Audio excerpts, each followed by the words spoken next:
Shalom, bon Erev Shabbat, Vaera. Notre paracha raconte les premières plaies que Dieu a envoyées sur les Égyptiens et l'Égypte afin qu'ils laissent partir les bénis Israël de l'Égypte.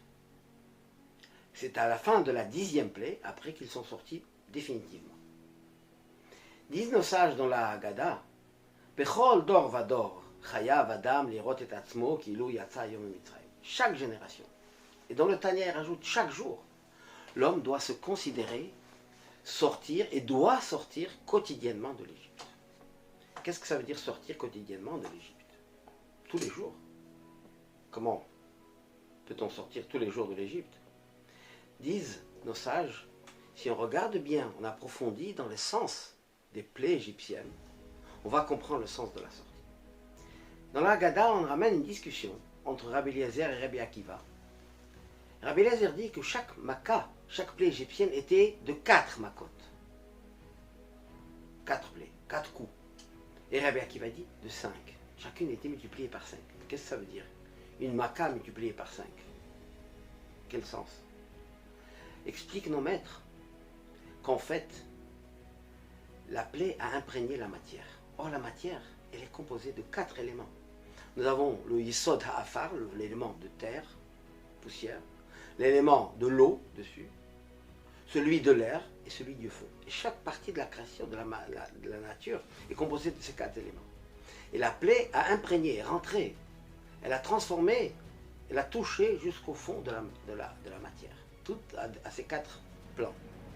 Dit Rabbi Akiva, il y a un 5e qu'on appelle Koach HaYiyuli, la force, la puissance d'origine, la matière, l'énergie qui est l'origine de toute matière.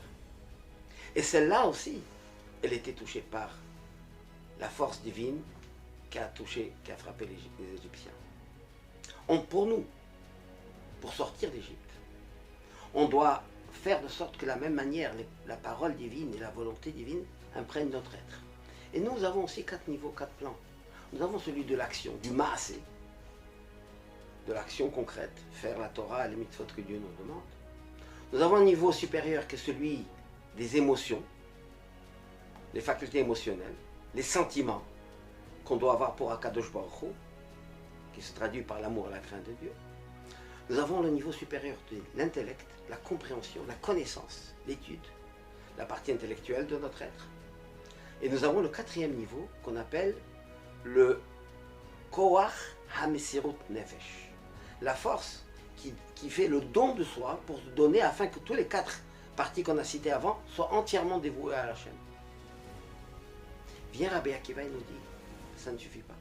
Pour sortir d'Égypte quotidienne, sortir de Mitzrayim, Mitzrayim qui veut dire barrière, limite, emprisonnement, enfermement, pour se libérer de ça, il ne suffit pas d'imprégner nos 4 parties qu'on vient de citer pour la volonté de Dieu, mais il y a un élément supplémentaire qu'on appelle le Etzem HaNefesh, l'essence même de la Neshama.